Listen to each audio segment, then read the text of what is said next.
Yeah, so hello, ladies and gentlemen. Good afternoon, good morning, good evening, wherever you're watching us from. This is Jeremiah Maangi, the Chief Executive Officer at iGaming Africa, and we are so glad to be bringing you the last webinar for the year 2025. As you can see, the festivities have already started, and that is why my background is looking this way, because I know everybody is now traveling. But then we must continue doing this because we promise that iGaming Africa is your go-to platform to bringing you such information, insights, webinars, events, etc., because we want to upskill the gaming industry in Africa. So without wasting any time, I will allow my panelists to introduce themselves, and then we will have a keen discussion on 2026 iGaming trends, especially looking at it from an angle of operators. What are operators anticipating based on some of the lessons they have learned in the past year? So we can start with introductions, 1.5 or 1 minute each. We start with Jolade, Miranda, and then Khan, please. And then we move into the discussion. Hi guys, thanks for having me, Jeremiah. So my name is Jolade Adiri. I'm currently the country manager for Betway Nigeria, and I've been in the gaming industry for about 5 years now. Prior to that, I'd been obviously in the fintech and in the banking space. I'm happy to be here. Hello guys, Miranda here, Head of Regional Growth at SoftSwiss, covering Africa, Latam, and Asia as an expansion regions, with the main products of SoftSwiss, which are game aggregator, platform, sportsbook, jackpot, AFRIKA, basically everything what we have. Thank you. Thank you. Hello, everybody, my co-panelists and everybody watching live. I hope the audio is clear. My name is Kaan Bulakiri. I'm currently heading the gaming division at Kingmakers, overseeing at the moment Nigeria and South Africa and some of our expansion markets in the future. And happy to be here. Always good to be with in good company, specifically focusing on Africa.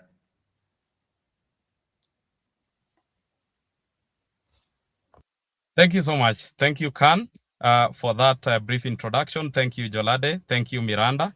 And now we'll start with appreciating the sponsors who always make these sessions possible. So please allow me to play a small clip here, and then we move into the discussion.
Well, that was beautiful. Thank you so much to our sponsors who are making these sessions possible.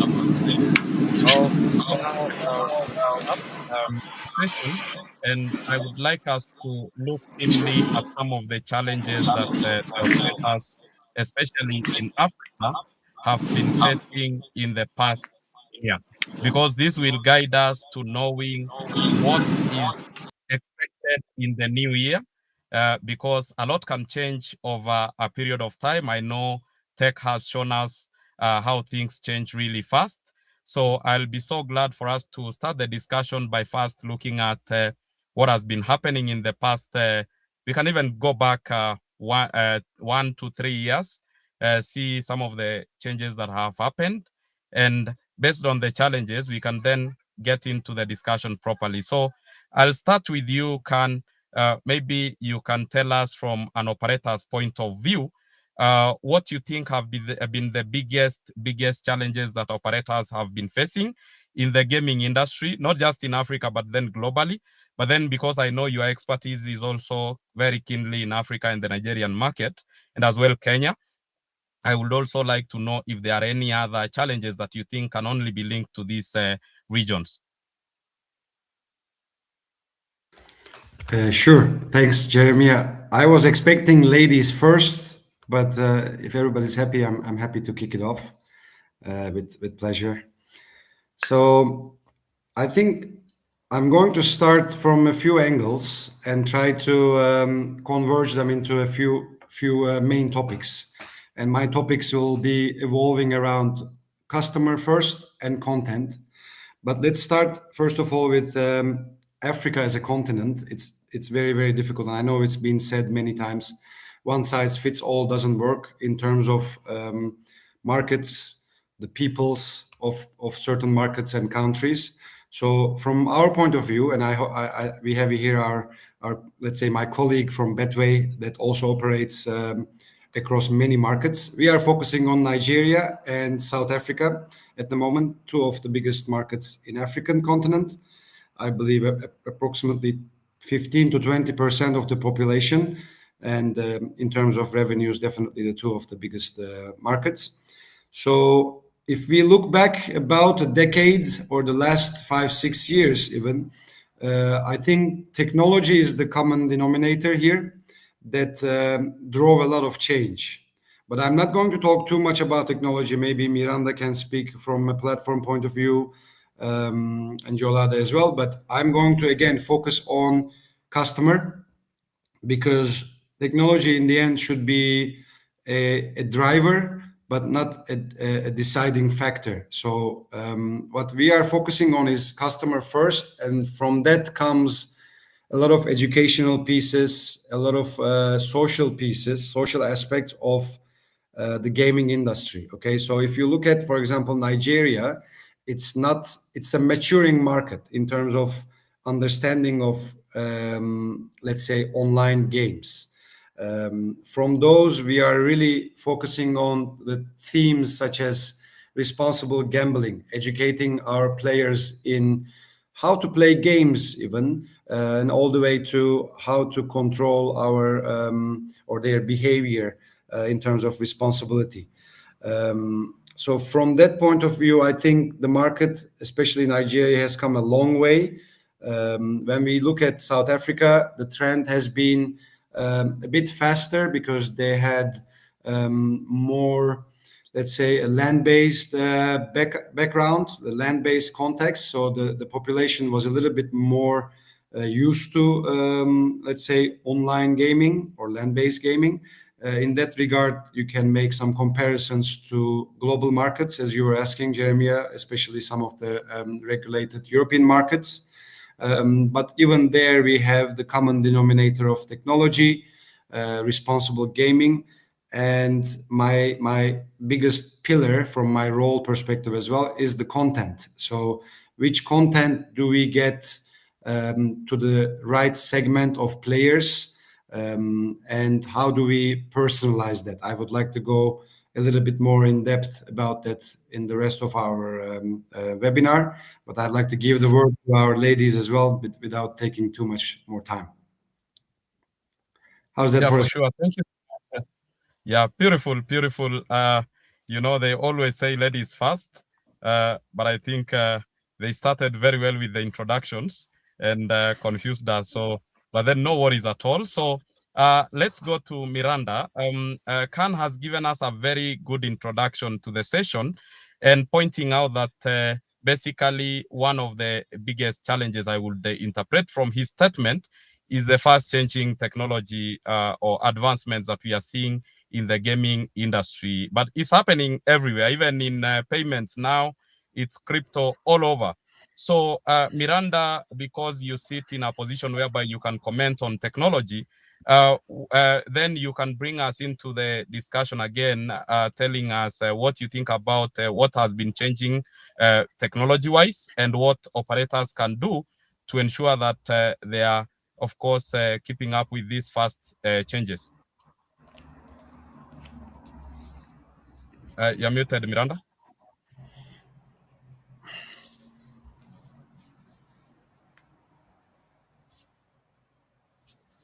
Okay.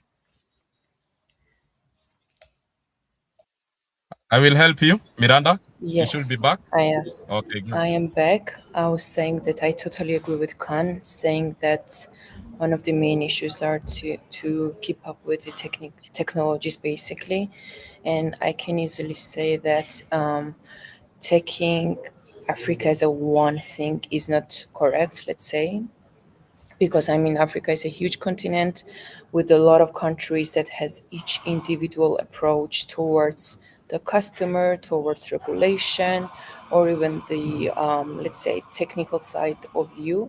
So it's really really important to understand that one of the challenges are that in the continent, basically everywhere, besides few countries. Technical stability is really really important because the countries does not have high quality of the internet, so it's always important to highlight that it's important to suit the market needs, such as payments, for example, because if you don't have, for example, the local payments, it's impossible to cooperate there. And if you are operating in one country, it does not mean exactly the success to the other country, even though it's a neighboring country. So I would say that the main challenge of the country is, or not the continent of the challenge. I think from the operator's perspective that sometimes they think that if they go with the one country, they can be successful in others as well.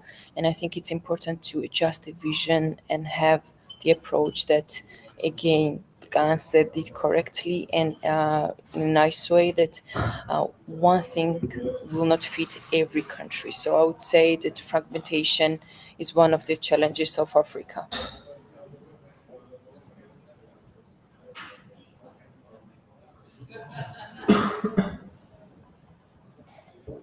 Jeremiah might have frozen, which is Yeah, in the thank hot afternoon. Oh, there you you so go. much, Miranda. And we can now.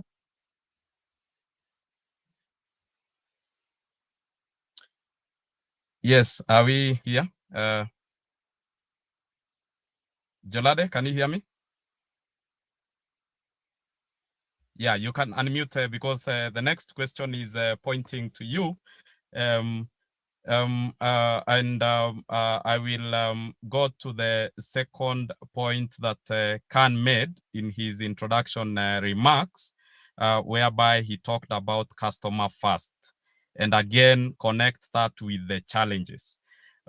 So from where you sit, because you're one of the leading operators in Africa, how do you think this narrative of customer first is affected by the fast changing needs within the industry, be it technological, be it payments, whatever that you may have to bring into the discussion, Jolade?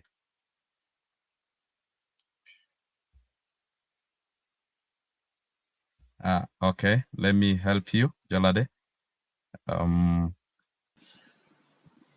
Okay, can you hear me now? Yeah, you should be live. Okay, Yes. yes. My other co-panelists have actually touched based on what the greatest challenges are. And like you rightly said, customer first, those are the people that we're trying to please. those are our target segments. However, the challenges that we face is most people come into this market from a product perspective, from a regular perspective, and even from whatever offering that they have, and they do not properly segment the customers, and they just believe that as long as for example, we do understand that Nigeria has 230 million people. We have a very high mobile phone penetration. You believe we're sport lovers, but you have also priced a couple of other people out of the market by not having the right products, for example, casino offerings. So that's a very big challenge that we see with a lot of operators that come into the market. They come in and they do not fully understand what the customer wants and how the customer operates.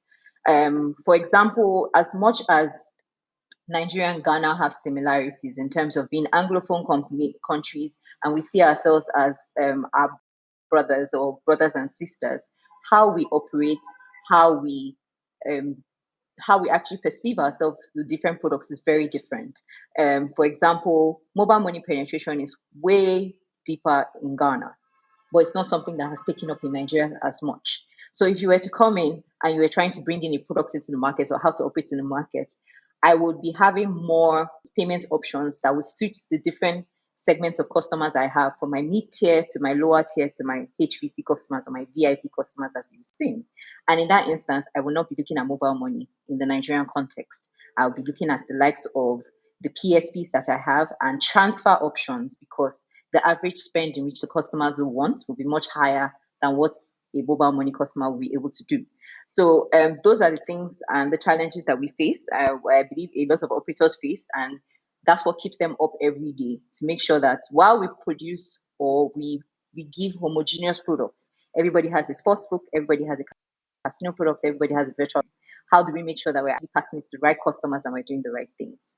That being said, we cannot overemphasize the fact of what regulation has been in our market in the past few years, and how the ambiguity of who needed to regulate caused a lot of delay or challenges with operators even coming in or getting funding into our market. That obviously was cleared by the Supreme Court judgment that came November 2024, and has given the states the right to actually regulate the bodies. There's been more clarity now, and I think it's been a good one for us. And going forward, I think it will definitely clear paths for us from a compliance perspective in Africa.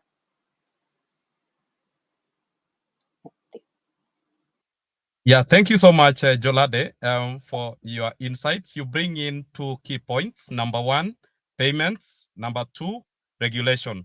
I like to set regulation aside because we will talk about it in the second part of the session. But then let's go back to some of the lessons we have picked from payments. And this is how I see it. That the African punter is becoming knowledgeable, and they are becoming wary of what is happening in their surroundings.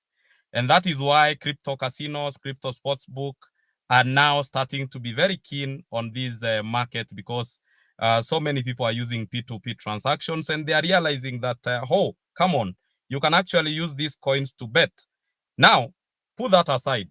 Let's come to a challenge that I see that comes as a result of having a very informed player: bonus abuse. In our earlier discussion, Khan, you mentioned that this is one of the major challenges that companies have, and I would think that most of the challenges, most of the companies that are having this problem are those companies that are having so many bonuses, or companies that are running on affiliation models, etc. So I would like Khan and Miranda to come in and help us to know if this is really a problem that is having a very informed player, and how problems like bonus abuse can be tackled into the future. And Miranda, because you also come from a techie company, you can also help us to know what what technology can do to help companies from going into losses as a result of, for lack of a better word, having a very informed player who is trying all means possible to make money from this. So, and then I would like to invite our audience to the conversation. Please be free to write your comments in the chat. We are live on LinkedIn, we are live on YouTube, and we are saying Merry Christmas in advance. So, Khan, take it up. That's a great bridge, man. I mean, I appreciate it, how you wrap things up, and I thank my co-panelists as well. We touched upon a lot of things, technology, regulation. There's a lot more to talk about payments. So let's focus on the angle that you threw here. And once again, I'm going to start from a customer point of view and not necessarily the negative angle, because the abuse itself obviously sounds quite negative. Let's start with the informed customer angle, as you mentioned, Jeremiah. The players are maturing, the market is maturing, which is good for the industry. And again, as I emphasized on the responsible gaming side, it's not only so bonus abuse or abuse in general. We have struggled quite a while to define what we are exactly talking about, because without defining exactly what you mean, it's hard to tackle the problem. There has been cases where it was on the gaming provider side, there was some loopholes, there was some bonus intended or ill-intended actions. So we have tackled those together with our partners. African continent is a great place, especially Nigeria and South Africa. Like I said, people are getting smarter. They are trying to beat the system. I know a few of us might have seen these beat the aviator apps. People have come up with apps that pretended like beating the game, which obviously isn't the case in the right gaming provider or the right technological background on that. When we talk about bonusing, it's also an interesting angle, because like Yolanda was saying, a lot of the content still remains same. So I'm going to talk about in the later stage what customization means to us as a company, what personalization means to us in terms of content offering. But most of the companies are trying to make the difference in the bonusing, okay, in how they are promoting, how they are campaigning, how they are brand promotional activities, how they're running those. So that has a lot of room for some of the smarter players to find the loopholes and bypass. On that one, maybe it's a good moment.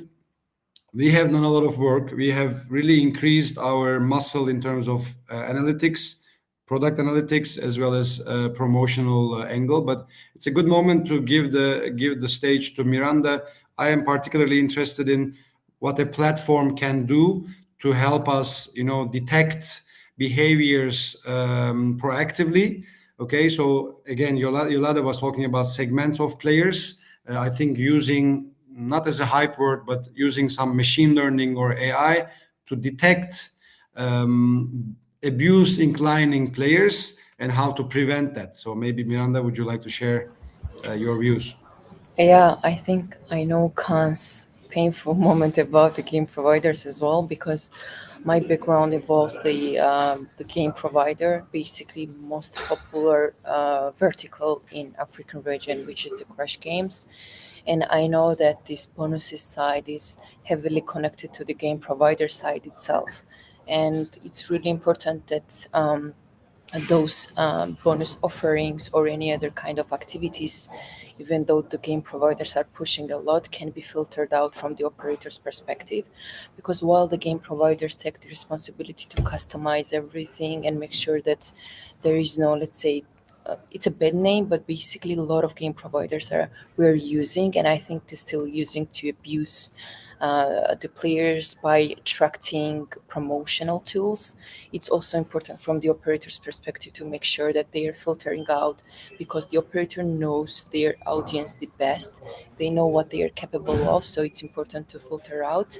And while the really attractive affiliate campaigns exist, and by the way, the affiliates are using to attract new players or to activate the old ones, it's also important to protect them.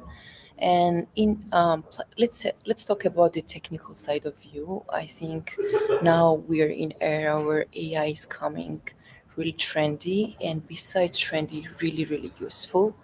And I think AI, implementing AI and not AI, even though there was no AI existing or something, there was anti-fraud system, alarm system existing in a platform provider solutions, to implement them and make sure that you're telling your platform provider or your technical team that, guys, in this market, those kind of, let's say, examples exist. Let's sit down and let's make the alarming system, which involves those kind of filters, first of all, because not to just, let's say, to make sure that we are solving those problems, but prevent it in the first place. And I think this is the AI where is the most helpful, because AI can learn a lot of patterns, a lot of behaviors in a short period of time, and then it can create not manual but systematic prevention labels that can operator implement it. And that's what we're suggesting, basically, to make sure that they are activating anti-fraud solution, so for them to be really protective in that direction. And I think this is not something that operator need to say no, but like deep dive even more and make sure that they have everything in their own hands, and not only just, let's say, depend on the platform provider or the game provider itself.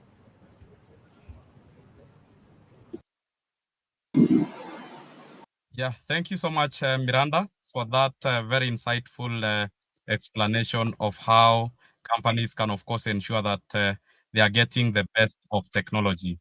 But then we need now to move to the other section of the session, where we look at now the key trends we anticipate, especially in the coming year. And I would like to connect that with the last points that Miranda has talked about the importance of your system provider. And I wanted to give this opportunity to Jolade, so that you can tell us from your perspective. Now we are in the solutions part, or what we are anticipating in the coming year.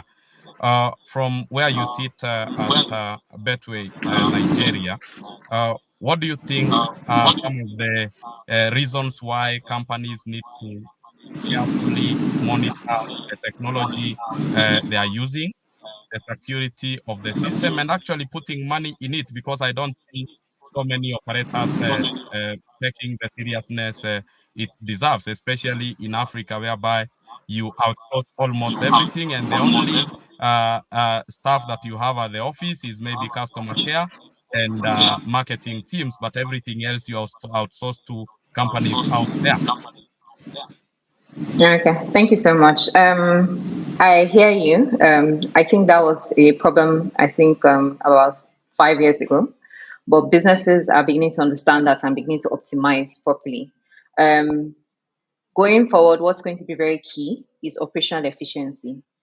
Just touching base on what my colleagues had said earlier. Bonus abuse, you obviously have to give a bonus. For example, when you come into the market as an acquisition tool, you obviously need to give a bonus. However, you cannot give it blindly. There needs to be checks and balances in place. You need to be able to understand who you're sending it to. So, what are what are operators doing from a technological standpoint? Is first things, you're deploying very efficient tools. You're deploying KYC verification tools to know the customers that are coming across board. You're also deploying and having teams. You're having, like you spoke about, having customer service teams. Now you're having fraud and risk teams seated, who obviously look at how the customer's transactions are going, are able to act fast when there's a case of an abuse, and able to feed it back to the operator, for example, to say, we're noticing an abuse on a certain platform. How can you change us back from here?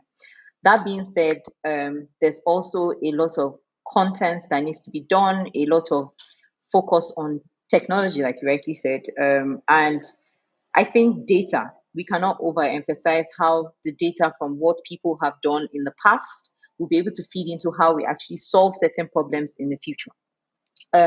So while where there is the operational efficiency standpoint where you have the teams in place seated locally and they are trained and they are equipped to be able to solve these problems, we also need to make sure that we have the technological resources to be able to push these things going forward. We need to have the automated verification tools. You need to have the automated fraud tools. You need to have AI, obviously, and to be able to speak to your customers. I know Khan will speak to how it's going to tie into the customer, the content, educating the customers in making sure that we have the right set of customers coming through and they have the right set of information that they require for us to push for retention and the growth of the industry. That will be the key things. Outside that, I would say what we're looking forward to in the next few years or next year, there will be more consolidation. I see a lot of consolidation. There will still be more, from a marketing perspective, a lot of collaboration that's going to be happening. We know there's been a huge influence from influencers and obviously the micro influencers. That will continue to happen.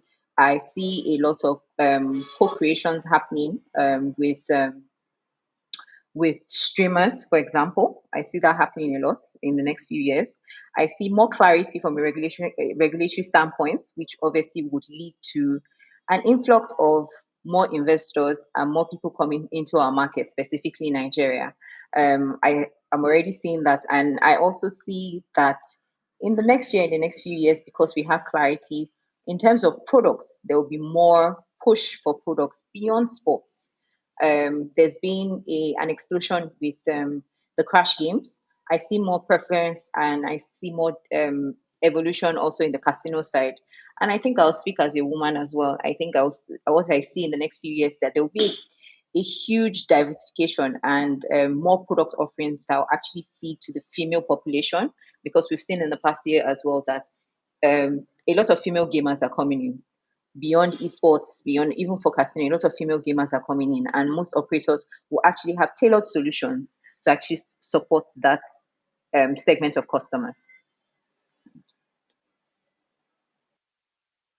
Yeah, thank you so much, Jolade, for those points. And I think Khan's name was mentioned, so I'll allow him to give a rejoinder. But then immediately you answer to that, you can then give your feedback on the same question. That is on the key trends to anticipate in various fields that directly affect the gaming industry. Thank you, Khan.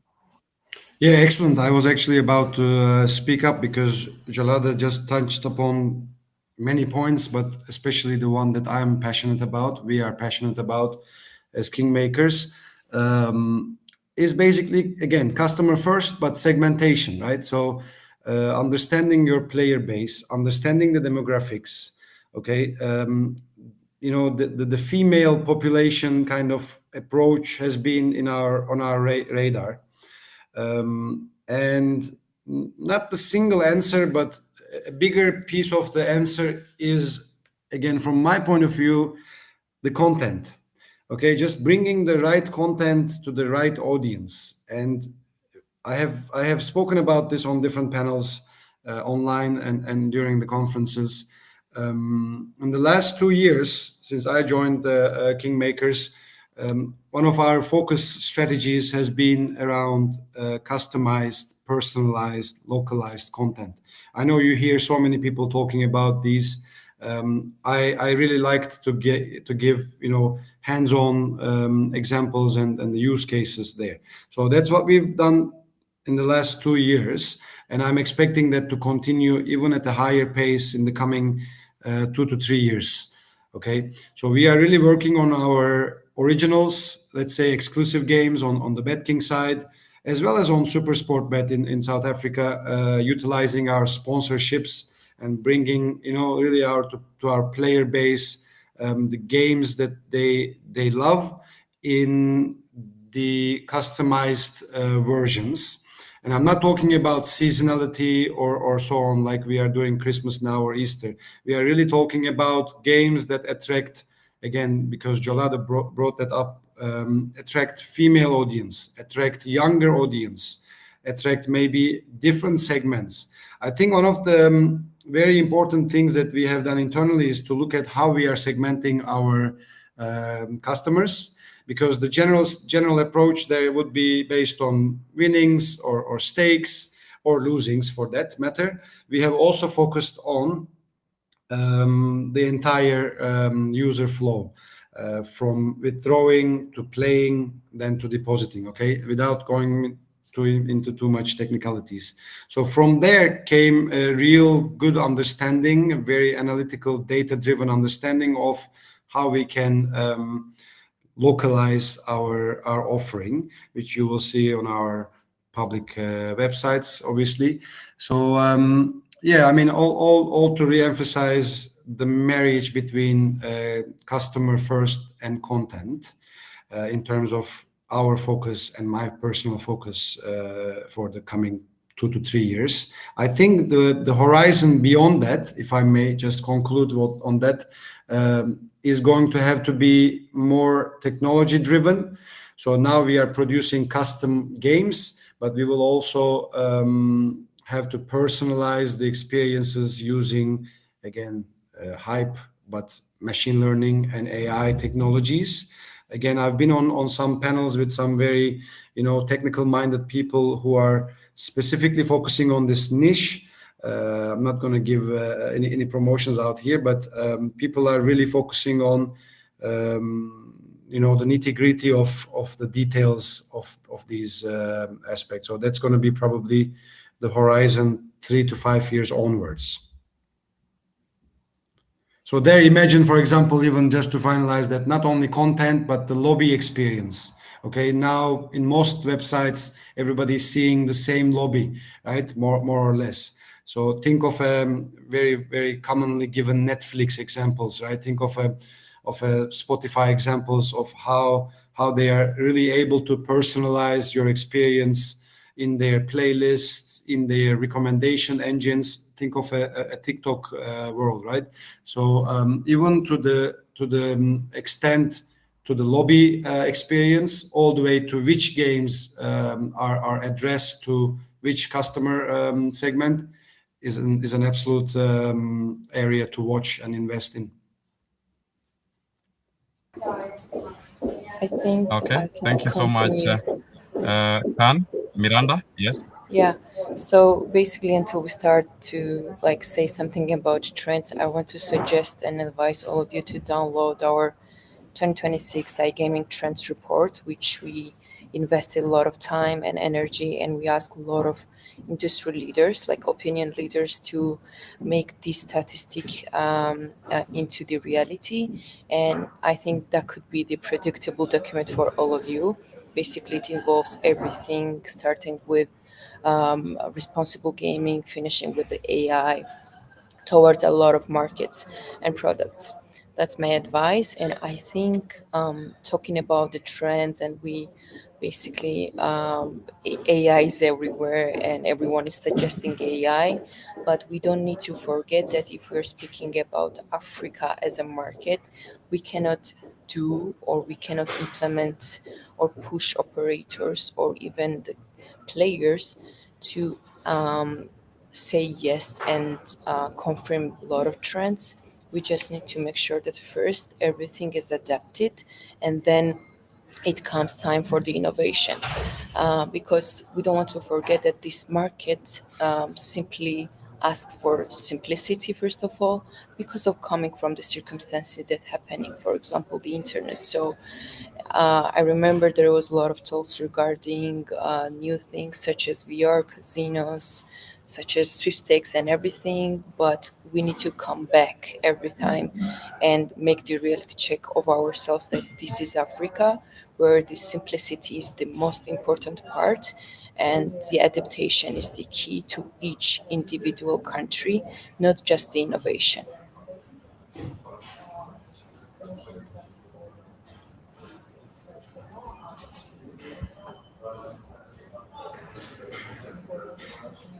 That's 100% true. I Yeah, can I vouch for agree with that. that. I agree with that. We can't hear you, Jeremiah. Sorry.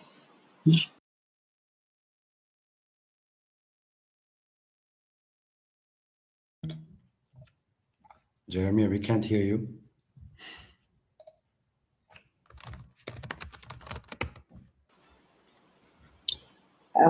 Anyway, before Jeremiah comes, I think one of the things we also need to speak about, because we don't talk as much about it, is from a technology standpoint, cybersecurity as well. We know in the past year, in the past 2 years, there have been lots of DDoS attacks. There have been lots of bot attacks as well. I'm sure, Khan, you must have seen it on your system. So Very much. people obviously need to optimize their platforms to be able to identify and obviously make sure their cybersecurity um, infrastructure is as good as it should be at any time T, because that also informs customer trust in you to make sure that they're giving you their data. And secondly, let's not forget that there are data protection rules also involved in this, and this can obviously make or mar a business and also even the industry as a whole. So I think those are one of the key things that people will focus on, at least from an operator standpoint. Um, Outside segmenting and having personalization for customers. But I think I agree with Khan, what he spoke about from a content perspective, trying to localize content and making sure that we provide something for, in our case, the Nigerian customer, for example. I know you have some games that are quite localized to the bosses, to everything, and yep, quite commendable. And I think it's also good from a customer perspective for them to be able to identify what they're playing and to be able to just bring it into the sense of a virtual reality and understand it better. On the technological attack side, we had quite a few cases of DDoS attacks. I mean, not us directly, but our partners, our platform partners, our aggregation partners. I think the recent topic is around Cloudflare. That's affecting many businesses, I believe, globally. Mm-hmm. So there was another, and Miranda will know because her colleague joined that session as well. There was another session couple of months ago where I had the privilege to also co-panel about build or buy or build, right? So we talked a lot about, Jeremiah mentioned very correctly, maybe about a decade ago or five years ago, it was a lot of outsourcing. I think now the trend is more towards, how can we marry both worlds? Where are we strong in our in-house capabilities and capacities, and where can we utilize the external partners the most? So I think that ties nicely into the technological challenges. I think it's a good way for Miranda to give some insights there as well. Yeah, And I think Jason. that's really really useful. And one thing also, like offering the platform to the market often comes with the challenges that says that price is not relevant or something like this. And I'm always using those initiatives that Joladi and Khan mentioned, that price doesn't matters when there is a lot of things behind, such as bot attacks or Venus abusing or some stuff like this, because this is where the quality matters, and this is the place that, again, Joladi mentioned that a lot of company needs to optimize their platforms in the market, because even though we are saying, let's say, that trends are not much suitable for the market, it's also important to have new and optimized version suit for the market. So totally agree. Nice and important incentives. Yeah. Sorry, I was lost for a minute. But then thank you so much for those very creative insights. And then there is something very creative that Jolade talked about, and that is regulation. We cannot end this discussion without talking about regulation and as well taxation, because it's something that really affects those who do business in any market. So what are some of the trends we anticipate in that space? And before we tackle that question, we had some questions for Angela Mwelu, the Vice President of Business Development from Sharp Vision. And I would like us to play a clip so that we can take in some insights that she may have on that topic, especially on the side of regulation. And then we can give our closing remarks as we respond to that question. My name is Angela Mwelu. I'm the head of business development for Sub-Saharan Africa at Sharp Vision. Sharp Vision, we are a leading GovTech, offering innovative regulatory solutions that empower regulators, specifically within the gambling sector, and policymakers with data-driven solutions. Tools that enable them to have oversight, ensure compliance, and responsible gambling within the ecosystem. We have a very significant and strong footprint across Africa, where our solutions are already deployed, they're already live. And then line to that as well, we have offices in most of these jurisdictions. We have an office in Johannesburg, where I'm based, in Cotonou in Benin, Accra, Conakry, and in Rwanda, Angola. And really, our passion lies in enabling regulatory authorities, and specifically in line with this topic, gambling regulatory authorities to achieve end-to-end oversight of the entire ecosystem, have management and control as well. And we do that through our solutions, our award-winning solutions like our CMS, our central monitoring solution, which, as mentioned, is already live, and our illegal websites monitoring capabilities. All our technologies are powered by AI. Therefore, we enable the regulators effectively be aligned to the ever-changing technology and detect any behavioral anomalies and have alerts as well, ensuring that they're proactive in their supervision and responsible gambling and compliance readiness. So, in a nutshell, that's who I am, and that's what we do. And we'll discover more about what we do as we move along. As mentioned, we are involved and alive in a couple of jurisdictions, and what we see is a commonality across many of these countries. From an operator perspective, what they need to realize, as most of the operators that we see within the African ecosystem are from beyond the continent, what they need to realize that the African market, every African market has its own rules, its own timelines, its own interpretation. So the readiness and the capabilities differ.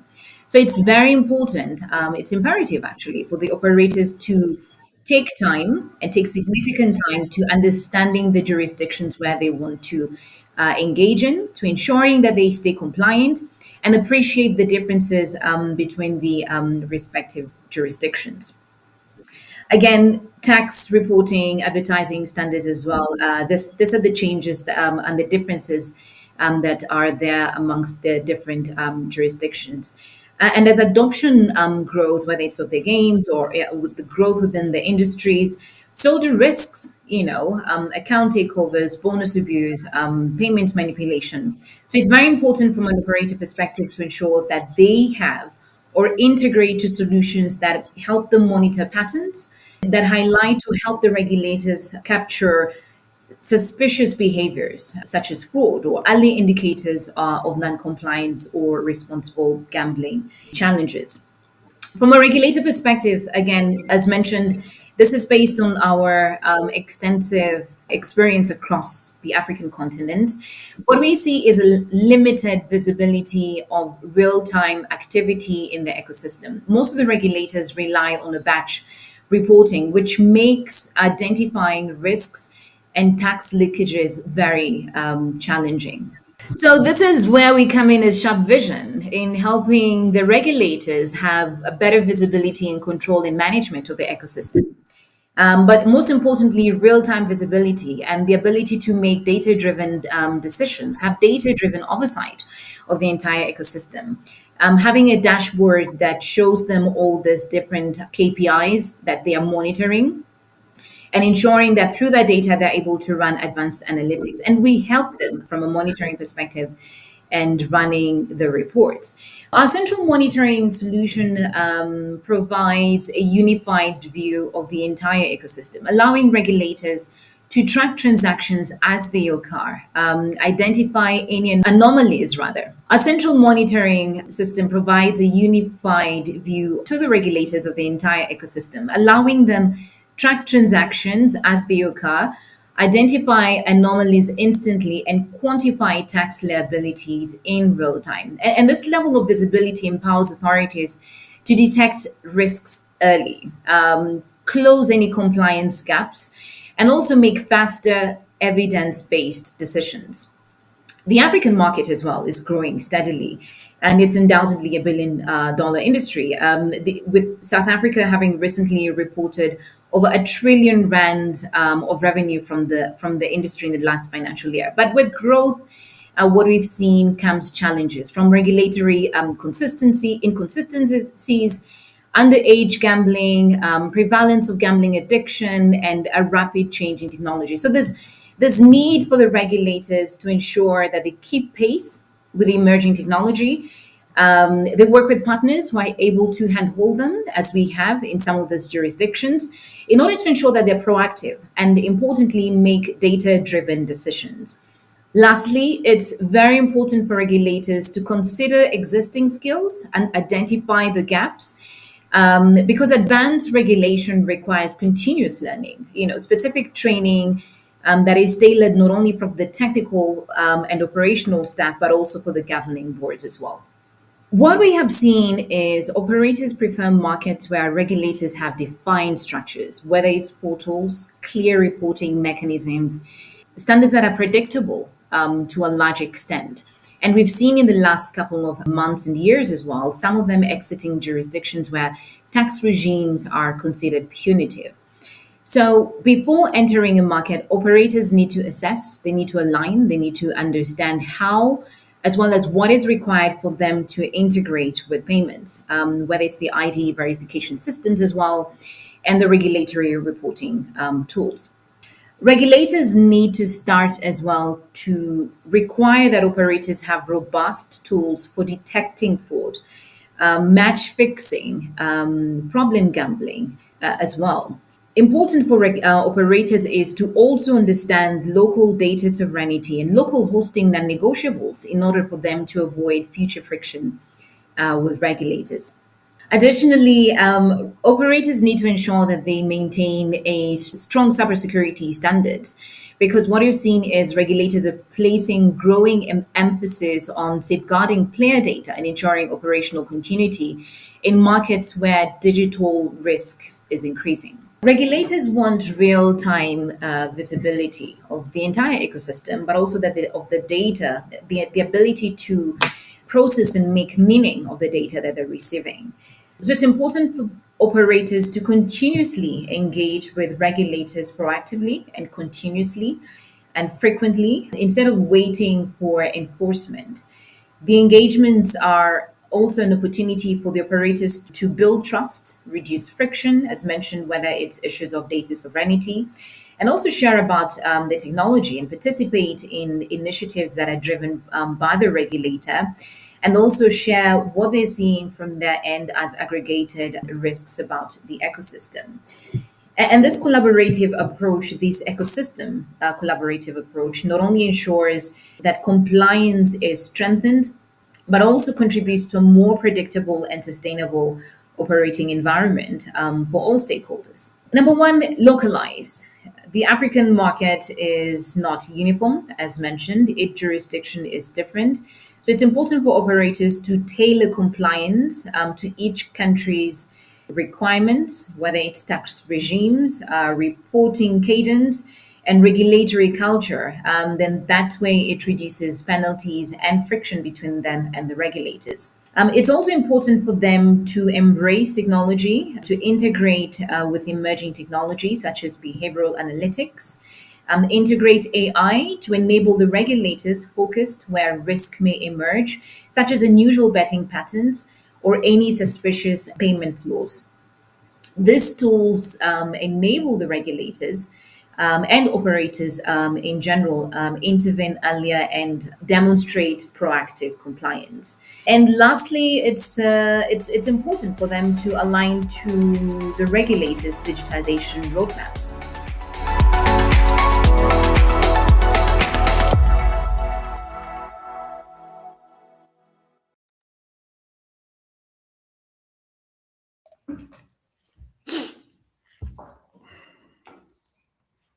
That was good. Indeed. Yeah. Interesting. You lost Jeremiah in the meantime. Yeah, maybe we can wrap up this. It was like Yeah, we 20 have five minutes. more minutes. Yeah. Let me have a look at the chat if there has been any questions. I saw them Yeah, more there have like been comments. like few questions. I answered few of them in the comments. Some of them being about the report. Once I send the links to the comments of the LinkedIn stream, but whoever is interested to send the report, please reach out to me. I will send it to you, and later on I will post on my individual LinkedIn as well that you can download the report. It's really, really useful. And Miranda, I know personally, even before I joined Kingmakers, you had a great product on super sports, sorry, South Africa in terms of research. I mean, SoftSwiss. Is it the same this year, or are you focusing on other markets as well in the research? It's really good. It's different. We try to shift our focus to the LATAM side, but it's not only that. Basically, it involves a lot of markets. But as we did extensive research on South African side, and we have basically the independent report for South Africa, it's not highlighted, but it covers mostly all regions. Okay.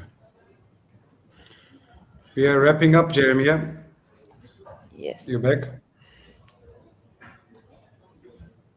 Yes, thank you so much. I was having a cup of tea as I was listening to Angela give those amazing remarks. So I see that we only have 3 minutes left. So I would like to give an opportunity for everybody to give a point or two on the taxation versus regulation point, what we can anticipate or what you can propose for the market in the coming year.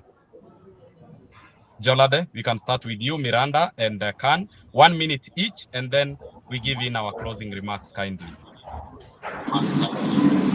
So I think from a taxation and a regulation standpoint, it's going to make or mar and obviously create the next level of where the industry is going to be going to. For example, I know that in Zambia, there's still a lot of inconsistencies there, and people are not really sure, considering the fact that there was the introduction of the excise duties tax. That obviously is affecting operators because it's going to come out of their bottom line. In Nigeria, for example, we know that next year there's a new tax law across board, and we know that there are certain withholding tax initiatives that have been introduced. We're just waiting for the implementation. So that would obviously change a couple of things in terms of how people operate. And also looking at the bottom line of the operators, I foresee that if it's going to be not specifically to Nigeria, but across Africa, if it's going to be a burden to the operators, what I see is in 2-3 years, there might be a consolidation of quite a lot of operators where you will not find small operators in the market anymore. You then find the big people who are able to um, withstand that pressure or that tax pressure, but have enough funds to continue with the operations. Um, from a regulatory standpoint in Nigeria, good things are happening well since last year, since there was clarity on the states and the federal, and considering the fact that there's an introduction of the URL license that is coming in January, that obviously will create less burden for the operators having to decide on where they're having their operations across country. That will mean that if I have a URL license, for example, I'm able to obviously have my business across country. I think that's more clarity for us. Places like Malawi will continue to thrive. I know in the past few years they've reduced their own taxes to about 3%. Malawi will thrive. Francophone Africa, I hope they would obviously be in line with the other African countries. But like I think it would set up the trajectory of the industry to a more matured place, and I want to hope that it will be great for us. I think I will quickly wrap up about the upcoming taxes or the regulations. I think the iGaming or the gambling industry is getting crazier on every day, having the taxes basically growing and growing. For example, in Latin America, Brazil is getting, let's say, increasing the taxes on daily basis almost. And I'm sure that the African region will be affected into that direction as well. And whichever countries are not, let's say, regulated or does not are eligible for the taxes, the 2026 will be the year where like a lot of countries will be regulated and they will ask for the tax. I'm just trying to be a quick and here as well saying thank you. I appreciate this time, my fellow members over here having this webinar together. That was really, really interesting. I'm coming to the house with a lot of insights about the market. And thank you everyone that was watching and basically Jeremiah to giving us this chance to talk about all of this. Fantastic. Last and the least, so regulation, as Jolada say, I must echo. I'm very happy with how things are going, especially in Nigeria and in South Africa, our primary markets. Things are finding maturity in terms of compliance, regulatory compliance, technical compliance point of view. I know the regulators humbly pretty well as well. So I know I like what they are doing. Except for the taxing part, it becomes a bit of a challenge.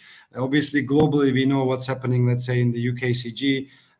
We know what's happening in other European markets. I think one direction for African regulators as a whole, but also in our markets, as we mentioned, should be not necessarily blindly following what global markets are doing, but trying to find their own models and mode of operating. Because as Jolada said, it doesn't only negatively affect operational costs and operators as a business, but it will in the end affect the player experience too. So I know, especially in Zambia and Nigeria, we had that last year, that the players will be taxed even in stakes, the winnings, withdrawals and deposits, and the entire flow basically. So taxation is and remains a complex point, but regulation overall, I'm personally quite happy with how our markets are evolving. Closing remarks, if I may. Also very thankful and grateful and honored to be a part of this group. I also learned quite a lot personally. Always happy to be partnering with iGaming Africa and Jeremiah personally. And thanks to my fellow panelists, Miranda, whom I know for a while now, and Jolada, very, very big pleasure to meet you in person. Hopefully we will meet in person physically in Nigeria sometime soon. Beautiful, beautiful. So because we are out of time, I would also like to extend a thank you note to all the panelists for turning up on this session. We really had insightful exchanges, and I know that this will go a long way in helping those who are keen on the African continent or those who are already operating in the market to better advance their operations. And then I wouldn't like to close this session without making an announcement that iGaming Africa is hosting a summit in Nairobi, Kenya next year that is 2026, between the 4th and 6th of May at the largest exhibition center in the heart of Africa, that is Nairobi, Kenya. So you are all invited, you are welcome. And of course, we will be at the ICE Barcelona show, and whoever is keen to meet us, we are very, very happy to set up a meeting. Thank you all. And of course, thank you as well to the collaborators for this session, iGaming Consult Africa. We will end the session with a clip from iGaming Consult Africa, and then I will wish you all a Merry, Merry Christmas. Thank you so much, and a Happy New Year 2026.